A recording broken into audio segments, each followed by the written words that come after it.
In the previous chapter, we studied something about direction ratios and direction cosines. What were direction ratios और direction cosines? कोई भी line दे रखी है हमारे को vector is given to you with respect to x, y and z axis. Any line, any point P with respect to O. If this line makes an angle alpha, beta and gamma with the three axes respectively, x axis, y axis and z axis. These three angles are known as direction angles. Cosines of these direction angles are known as direction cosines, represented by L, M and N. N is equal to cos gamma. These are the direction cosines, and direction cosines have a property that the sum of squares of direction cosines is equal to 1. What were direction ratios? L, M और N के simplest form है. That are direction ratios represented by ABC. They can also be calculated using the coordinates of the points as x2 minus x1, B as y2 minus y1, and C as z2 minus z1. These also represent the direction ratios of a line. To find direction cosines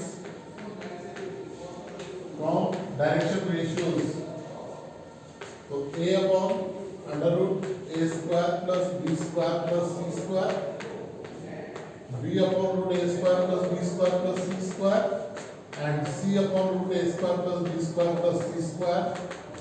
They give the direction cosines of a line. ये सब हमने पहले किया है chapter vectors में. Look at the first exercise 11.1. You are given if a line makes an angle 90 degree, 35 degree and 45 degree with x, y and z axis respectively, find its direction cosines. So direction cosines क्या होंगे? cos 90, cos 135, cos 45. Okay. अब जो direction ratio और direction cosines है, या तो क्या होता है तीनों पॉजिटिव, तीनों नेगेटिव, या फिर दो नेगेटिव, एक पॉजिटिव, या दो पॉजिटिव, एक नेगेटिव. यानी कि दो एक्यूट एंगल, एक ऑब्ट्यूस एंगल, या दो ऑब्ट्यूस एंगल, एक एक्यूट एंगल. ठीक है. Question number second, find the direction cosines of a line which makes equal angles with the coordinate axis. Equal angles with the coordinate axis. Alpha equals to beta equals to gamma. So cos alpha equals to cos beta equals to cos gamma. L equals to M equals to N. We have L square plus M square plus N square equals to 1. L square plus L square plus L square is 1. 3L square 1. L square 1 by 3, L equals to plus minus 1 by root 3, and that is equals to M, that is equals to M. अगर direction ratio और direction angles equal है तो direction ratio भी same आएंगे, direction cosines भी same आएंगे. Third question, if a line has direction ratios -18, 12 and -4, what are the direction cosines? ABC दे रखे हैं आपको डायरेक्शन, आपको डायरेक्शन कोसाइंस निकालने हैं. A upon B upon C upon. This will give you the direction cosines. Question number 4. Show that these 3 points are coherent. तो direction ratios of AB निकालो और डायरेक्शन रेशियोज ऑफ BC निकालो. तीनों points क्या दे रखे हैं? A 2, 3, 4 -1, -2, 1 -1 -2, 1 -2, 1 and C is 5, 8 and 7. So direction ratios of AB -1, -2, -3, -2, -3, -5, 1, -4, -3. And direction ratios of BC 5 plus 1, 6, 8 plus 2, 10, 7 minus 1, 6. That is 3 is to 5 is to 3. और इसको आप 3 is to 5 is to 3 लिख सकते हो. Direction ratios in the simplest form. So direction ratios of AB is equals to direction ratios of BC. So AB is parallel to BC. तो ABC are collinear. दो line AB और BC parallel है, जिसमें AB मान लो ये रहा, BC ये रहा, B पॉइंट, ये दोनों पैरेलल आ गए। बट अगर एक पॉइंट कॉमन है तो वो ऐसे ही पास करेगा एक दूसरे के ऊपर से, यानी कि पॉइंट्स तीनों कोलिनियर हो जाएंगे। ठीक है, जरूरी नहीं था कि मैं इसको इस तरह से कर सकता हूँ, दोनों को सिंपलेस्ट फॉर्म में चेंज किया। मेरे पास A1, B1 और C1 आए थे और A2, B2 और C2 आए थे। मैंने A1 upon A2 निकालो, that is equals to B1 upon B2, that is equals to C1 upon C2. This also gives that AB is parallel to BC. क्या डायरेक्ट रेशियो निकालो, चाहे आपके proportionality निकाल दो डायरेक्शन रेशियोज की। अगर proportionality same आई तो यानी कि दोनों वेक्टर्स पैरेलल हो गए, और पैरेलल होने से वो तीनों पॉइंट्स कोलिनियर हो जाएंगे, बिकॉज बी पॉइंट कॉमन है।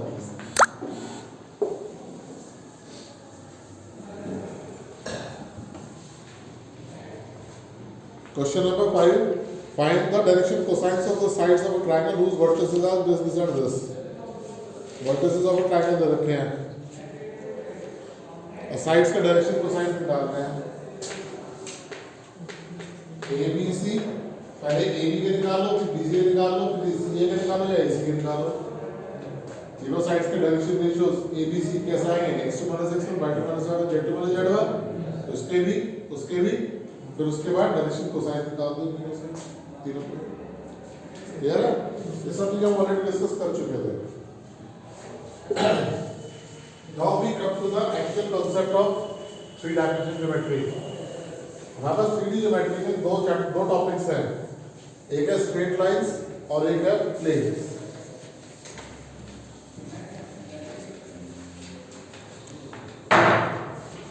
सो स्ट्रेट लाइंस एंड प्लेन। तो पहला है इक्वेशन ऑफ अ लाइन। तो equation of a line in space,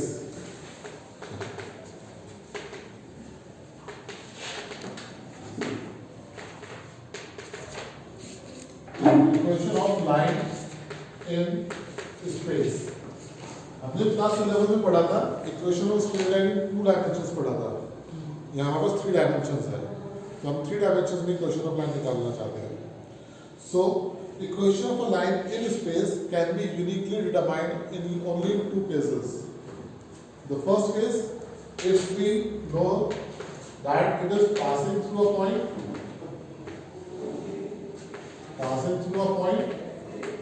and parallel to a given vector, or secondly, if it passed through 2 different points.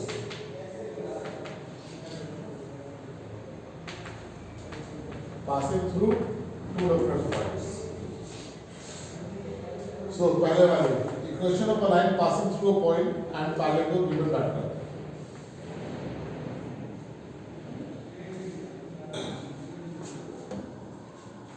Equation of a line passing through a point A, whose direct points are x1, y1 and z1.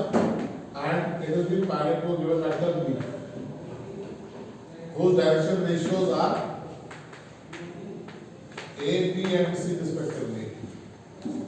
A point P हो जाएगा, tangent point of the line. Its coordinates are x, y, z. So, what would be the direction ratios of AP?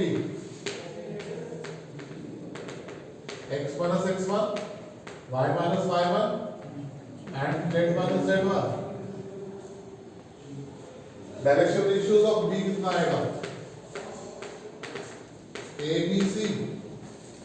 अब मुझे एक line की equation निकालनी है इसकी direction में, ये दोनों पैरेलल होने चाहिए। तभी उसकी डायरेक्शन मिलेगी हमारे को, अगर मैं उल्टा होगा तो उसकी डायरेक्शन थोड़ी ना मिलेगी। तो A B is parallel to B, तो x minus x1 upon a, y minus y1 upon b and z minus z1 upon c equals to lambda. तो x is equals to x plus x1 y1 z1, x1 plus a lambda, y equals to y1 plus b lambda and z equals to z1 plus c lambda. x minus x1 equals to अपन a equals to lambda, a lambda cross multiply आ गया, x1 उधर गया, तो x1 y1 z1 आ गया option, x y z आ गया मेरे पास।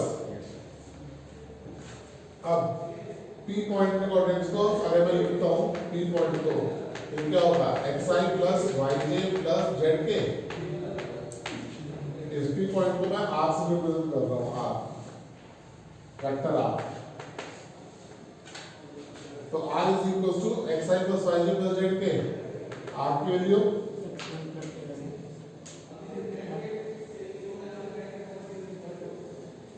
x1 plus a lambda I plus y1 plus b lambda into j plus z1 plus c lambda into k, तो x1 I plus y1j plus z1k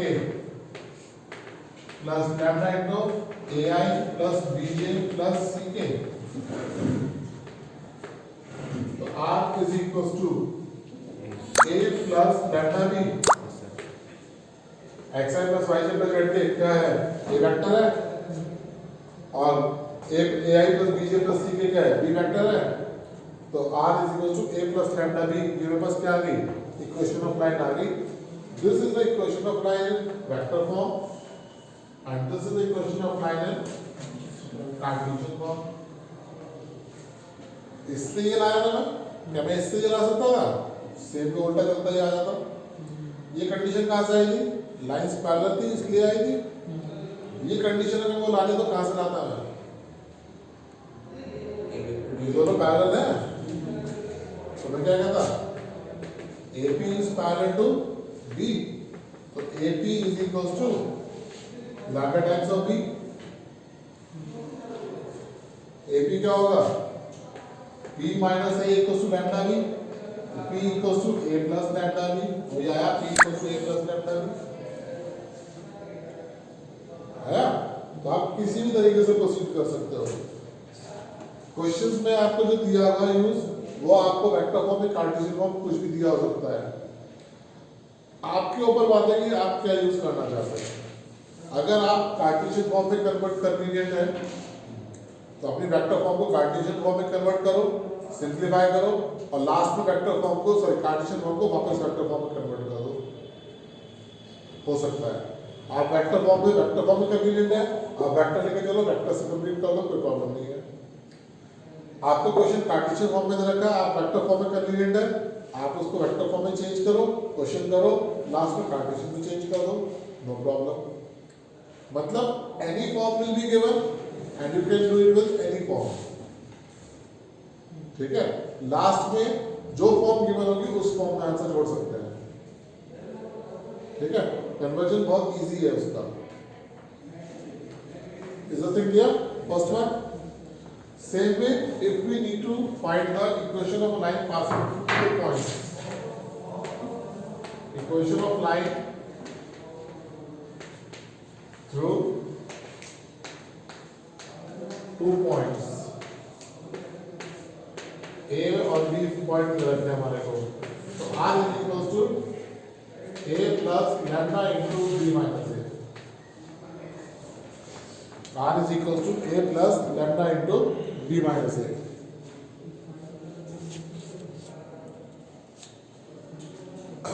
अच्छा, अब इस पूरे में क्या क्या चीजें मिसिंग है? As I told you earlier, question करता हूँ फ्लो में, मेरे कहीं पे वेक्टर्स, कहीं पे कैप्स और कहीं पे एरोस मिस हो जाते हैं, तो आप उसको कंप्लीट कर सकते हैं अपने अकॉर्डिंगली। जैसे इस पर लगा दूँ मैं वेक्टर्स, और काम मैं चुका हुआ देखते जाओ बराबर। AP direction ratio of B, AP is parallel to B, A plus lambda is C का I लग गया, या I J K J I K J I यहाँ लग गया। इसमें A और B, R A B minus A, ठीक है। तो वेक्टर्स आप कंप्लीट कर सकते हो, उसको कोई प्रॉब्लम नहीं है। अभी थी Cartesian vector form of equation of line passing through 2 points. इसकी कार्टेशियन फॉर्म में कहूँ तो x minus x1 upon x2 minus x1 y minus y1 upon y2 minus y1 and z minus z1 upon z2 minus z1। अभी दोनों चीज का different है, ये बताओ पहले तो मेरे को। बिल्कुल सेम है। अंतर क्या है, यहाँ पे आपको एबीसी दिया हुआ था, यहाँ पे आपको एबीसी निकालना पड़ा। ठीक है, इतनी सी बात है। तो दोनों सेम चीज है। अनदर थिंग, अब एक इक्वेशन ऑफ लाइन दे रखी थी मेरे को, अब वो एबीसी थे। ये आपके पास ऐसे भी हो सकती है, x minus x1 upon L equals to y minus y1 upon m equals to z minus z1 upon n। That means the direction cosines are being given to us. ठीक, अगर डायरेक्शन कोसाइन भी होंगे तो उसको आप ABC consider करके चल सकते हैं, कोई प्रॉब्लम नहीं आएगी। ठीक, इस फॉर्म को यूज करने से बेटर ये वाली फॉर्म यूज करना में है। क्यों, आपके पास हर क्वेश्चन में जरूरी है डायरेक्शन कोसाइन ही नहीं होंगे। अगर मैं ये फॉर्म यूज करवाऊंगा तो आपको क्या कहूंगा कि डायरेक्शन कोसाइन नहीं होंगे, अगर नहीं होगा तो पहले आपको कन्वर्ट करो उसको, फिर इस फॉर्म को यूज करना, फिर क्वेश्चन सॉल्व करना, कॉम्प्लिकेशन बढ़ जाएगा। अब हर क्वेश्चन में जो दिया होगा, क्या जरूरी हो डायरेक्शन रेशियो दिया हुआ हो, डायरेक्शन कोसाइन नहीं हो सकता था क्या वो होने दो, उसको मैं एबीसी मान के काम कर सकता हूँ, कोई प्रॉब्लम नहीं आएगी।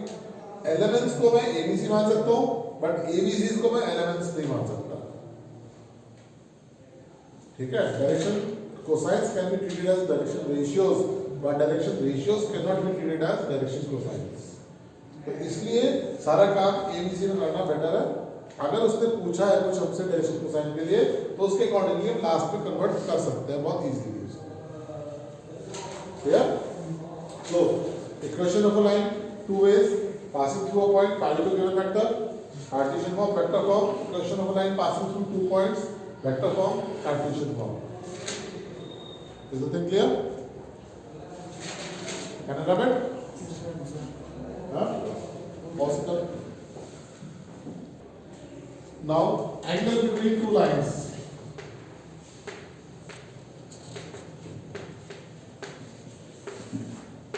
You are given r equals to a1 plus lambda b1 and r is equals to a2 plus mu b2 as equations of two straight lines.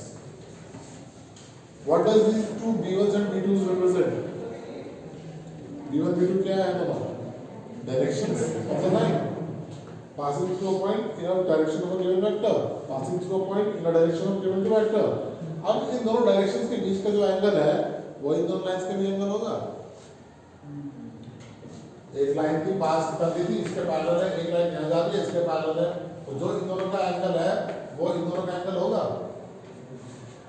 ठीक है, तो जो डायरेक्शंस का एंगल है हमारे पास, वो एंगल बिटवीन टू लाइंस आ जाएगा। अभी दो वेक्टर्स है b1 और b2, इन दोनों वेक्टर्स के बीच का एंगल कैसे निकलता है? cos theta b1 dot b2 upon mod of b1 into mod of b2, that is the angle between two lines. Vector form, Cartesian form, cos theta a1 a2 plus b1 b2 plus c1 c2 upon root a1 square plus b1 square plus c1 square, and here a2 square plus b2 square plus c2 square. ठीक है? So that is the angle between two lines. Next is skew lines. What are skew lines? Two lines which are neither parallel nor intersecting are known as skew lines. It is not possible in two dimensions. It is only possible in three dimensions. Two dimension में क्या है? या तो line parallel होगी या line intersect होगी। But three dimension इसके अलावा कोई केस नहीं है। बट थ्री डायमेंशन में हमारे पास केस आ सकता है कि जहाँ पे ना तो लाइन्स पैरेलल हो ना इंटरसेक्ट कर रही हो। एक लाइन यहाँ डस्टिंग डायरेक्शन में जा रही है, एक लाइन ये ऊपर से चली गई यहाँ पे, तो ये पैरेलल है? नहीं है। इंटरसेक्ट कर रही है? नहीं कर रही, अलग से जा रही है। So two lines in space are said to be skew lines if they are neither parallel nor intersecting. Distance between skew lines.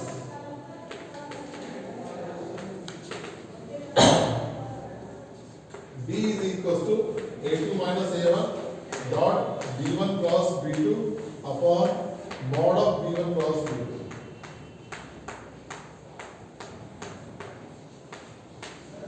That gives the angular distance between the two skew lines. Okay? Distance between two skew lines.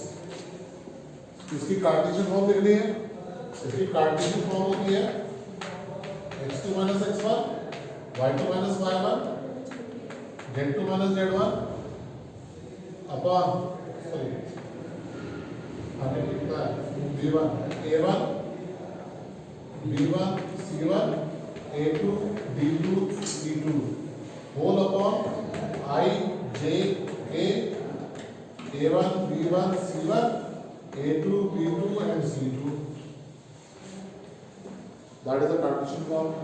मैं इसमें इसको prefer नहीं करता, मैं इसमें इसको prefer करता हूँ वेक्टर फॉर्म को. b1 क्रॉस b2 निकाल लो, a2 माइनस a1 निकाल लो, उनका तो डॉट प्रोडक्ट कर लो और उसके 9 यूनिट से डिवाइड कर दो, you get the distance between skew lines. ठीक है? Is that clear? आपका जो बुक्स में फॉर्मूला लिखा हुआ है वो a2 क्रॉस a1 लिखा हुआ है. a2 माइनस a1 लिखो या a1 माइनस a2 लिखो, that should be the same way. But वो माइनस है बीच में, क्रॉस नहीं आएगा. ठीक है? अब इसी तरह से distance between parallel lines, distance between parallel lines r is equals to a1 plus lambda b and r is equals to a2 plus mu b. दो लाइन रखी है, दोनों b सेम है, यानी कि दोनों की डायरेक्शन सेम है. अब डायरेक्शन सेम हो गई, इनके बीच का डिस्टेंस निकालना है हमारे को. So distance is equals to a2 minus a1 cross b upon mod of b. और मॉडुलस होता है इसका भी मैग्नीट्यूड होता है. ठीक है? अब क्या इसमें और इसमें कुछ अंतर है?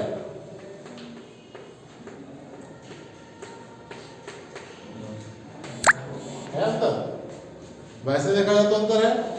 a क्रॉस b या b क्रॉस a अलग होता है, लेकिन मैग्नीट्यूड लगा रखा है मैंने, सेम आएगा. ठीक है? Is that clear?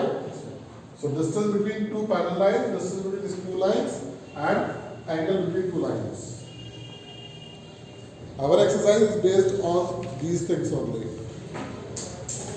Look at the first question of exercise 11.2. What are you supposed to do? You're supposed to show that these three lines are mutually perpendicular to each other. तो दो lines को perpendicular करने के लिए क्या होना चाहिए? दो का डॉट प्रोडक्ट 0 आ जाएगा. तो फर्स्ट सेकंड का डॉट प्रोडक्ट 0, सेकंड थर्ड का डॉट प्रोडक्ट 0, फर्स्ट थर्ड का डॉट प्रोडक्ट 0. तो a डॉट अगर मैं कहूँ b1 b2 b3 रखे तीन आपको, तो b1 dot b2 equal to 0, तो first line is perpendicular to second line. b2 dot b3 equal to 0, second is perpendicular to third, and b1 is dot b3 equal to 0, तो first is perpendicular to third. हो जाएगा? करो एक करके दिखा देता हूँ. Exercise 11.1 first question. 11.2 sorry. 11.2 question number first. You are given the direction. The cosines are given 12 by 13 minus 3 by 13, 12 by 13 minus 3 by 13 and 4 by 13. minus 4 by 13. Minus 4 by 13. The second one 4 by 13. 4 12 3. 4 12 3. By 13 by 13 by 13. 3 minus 4 minus 4. दो का loss है. तो b1 dot b2 निकाल रहा हूँ. Equal to 12 into 4 upon 169 minus 3 into 12 upon 169 minus 4 into 3 upon 169. So it goes up 48 minus 36 minus 12 upon 169. It is 0. So b1 is perpendicular to b2. ऐसे b2 perpendicular to b3 और ऐसे b1 perpendicular to b3. Zero line क्या हो जाएगी? एक दूसरे के mutually perpendicular हो जाएगी. सर तीन लाइन आपस में म्यूचुअली परपेंडिकुलर कैसे होगा? तीन लाइन म्यूचुअली परपेंडिकुलर बहुत सिंपल. ये X axis Y axis Z axis मतलब ये है, ये एक्स है, ये वाई है, ये जेड आ गया बीच में। यहाँ पे आ जाए, यहाँ पे आ जाए, यहाँ पे आ जाए, यहाँ पे आ, कहीं भी आ सकती है। ठीक है ना, ये दो लाइन्स बीच में परपेंडिकुलर हो सकती है।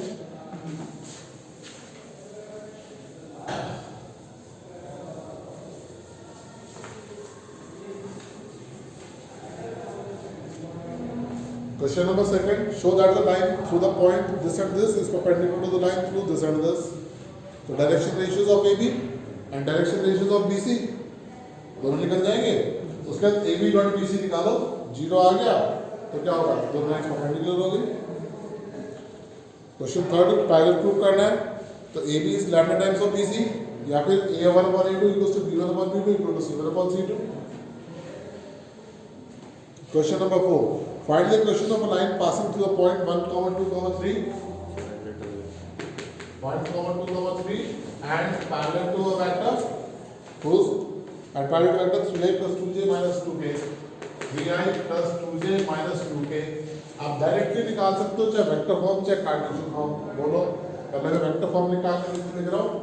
r is equal to i plus 2j plus 3k plus lambda into 3i plus 2j minus 2k passing through a point parallel to given vector r is equal to a plus lambda b। और Cartesian form of course caps to be put on। Cartesian form x minus x1 y minus y1 and z minus z1 upon abc 3 2 minus 2। अगर आपको ये तरह की आप ये लिख सकते हैं और ये तरह की आप ये भी लिख सकते हैं, डायरेक्टली लिख सकते हैं, कोई प्रॉब्लम नहीं है। कुछ कंपेयर करके दिखाने की जरूरत नहीं है। कंपेयर करना होगा तो क्या करूंगा मैं, इनको पहले xi plus yj plus zk लिखूंगा। इसको xi plus yj plus zk is equals to 1 plus 3 lambda plus 2 plus 2 lambda और plus 3 minus 2 lambda into k। I components equal तो x minus 1 upon 3 ऐसे j कंपोनेंट्स इक्वल, ऐसे k components equal, तो अब आएगी ये लाइन। ठीक है, अगर आपको शो करना होगा तो करोगे, डायरेक्टली यूज आप डायरेक्टली कर सकते हो। क्वेश्चन नंबर 5 है, equation number 9 passing through point and in a direction. इसमें क्या करना है, कार्टेशियन फॉर्म में निकालनी है। निकाल दो कार्टेशियन फॉर्म, क्या प्रॉब्लम है। क्या आएगी, x minus 2 y minus 1 z minus 4 sorry x minus 2 y plus 1 z minus 4 upon 1 2 minus 1। Clear. Question 6 में equation number 9 passing through a point and parallel to a line. अब जो parallel to a line है उसमें मुझे कुछ मतलब नहीं, खाली उसकी डायरेक्शंस का मतलब है। डायरेक्शंस क्या है उसकी, 3 5 और 6। ठीक है। क्वेश्चन नंबर 7 इक्वेशन रखिए कार्टेशियन फॉर्म में, इसको वेक्टर फॉर्म में लिखना है। Question number 8 equation number 9 passing through origin and 5 minus 2 3। अब 0 0 0 5 minus 2 3 5 minus 2 3 तो x minus 5 y plus 2 z minus 3 upon 5 minus 0 minus 2 minus 0 3 minus 0 आगे equation r equals to a plus lambda b minus a। r equals to a plus lambda into b minus a या फिर x minus x1 upon x2 minus x1 y minus y1 upon y2 minus y1 z minus z1 upon z2 minus z1। तो उससे निकल जाएगी।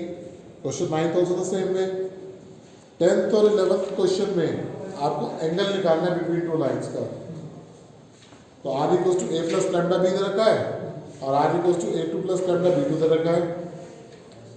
तो b1 और b2 के vectors का एंगल निकालना है, बता रहा है ये। Question of line passing through 2 points 0 0 0 origin and another point is given. तो क्या थी, x minus x1 upon x2 minus x1 y minus y1 upon y2 minus y1 और z minus z1 upon z2 minus z1। ठीक है, मैंने इस point को लेके और इसी को माइनस करके लिख दिया, कोई प्रॉब्लम नहीं है। आप उसको लिखना चाहते हो उसको भी लिख सकते हो, कोई प्रॉब्लम नहीं है, दोनों सही है। Clear. Angle between two lines निकालना है।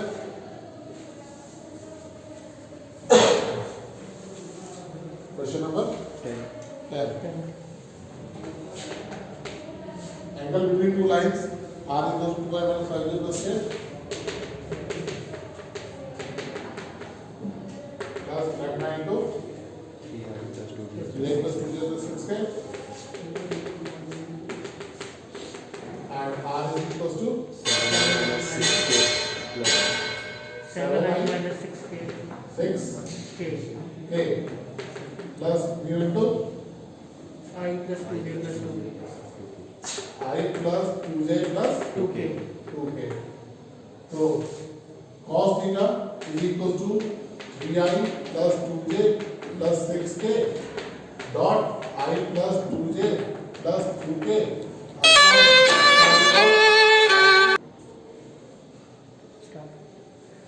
upon 9 plus 4 plus 36 square root of 1 plus 4 plus 4 ऊपर कितना आ जाएगा 3 plus 4 plus 12 upon 49 और 9 4 minus 7 19 upon 7 3 21 cos theta theta equals to cos inverse 19 upon 21 निकल गया एंगल गाड़ सकते हैं क्वेश्चन 11 में एंगल निकालना है क्वेश्चन नंबर 12 में आपको परपेंडिकुलर रखे लाइंस तो इनको स्टैंडर्ड फॉर्म में चेंज करना है x minus x1 y minus y1 z1 z1 upon abc और उसके बाद a1 a2 plus b1 b2 plus c1 c2 is equal to 0 अब क्वेश्चन नंबर 14 15 16 17 चारों क्वेश्चंस में डिस्टेंस निकालना है बिटवीन टू लाइंस तो डिस्टेंस बिटवीन लाइंस में क्या था